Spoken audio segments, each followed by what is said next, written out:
On se trouve du coup dans la salle qu'on va dire pop art du musée. La séance commence par des explications sur une œuvre de la collection et se poursuit avec des exercices de mise en situation, comme ici, l'effet miroir. Ce qui est agréable, c'est de rentrer en contact avec la personne, de communiquer par le gestuel et le regard. Je trouve ça très très important. Vraiment, ça me fait du bien de venir parce que j'en ai besoin. Je suis toute seule chez moi, donc de venir ici, ça me ravigote, quoi. C'est intéressant de le regarder en Atteinte de la maladie de Parkinson, Cécile baigne dans l'art grâce à son mari.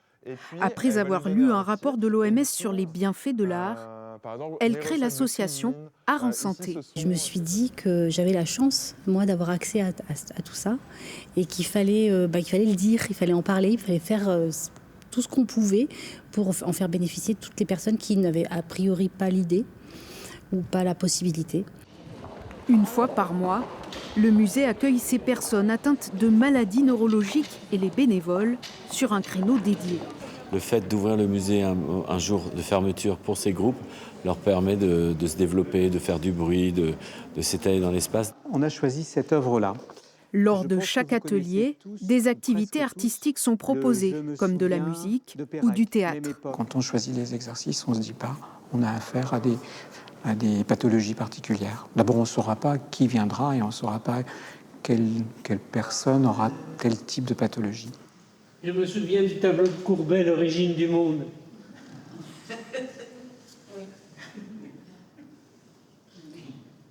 Et je n'en dirai pas plus. Le fait de venir une fois par mois, ça influence mon quotidien. Parce que je peux en parler ensuite en arrivant chez moi, partager avec d'autres. Je repars avec moins de douleur, moins de stress et en général, ça peut m'éviter une prise de dopamine également. L'association Art en Santé travaille avec des médecins et des artistes. Elle s'occupe aussi d'enfants atteints de troubles autistiques. Pour développer son action par l'art, elle a besoin de dons et de bénévoles.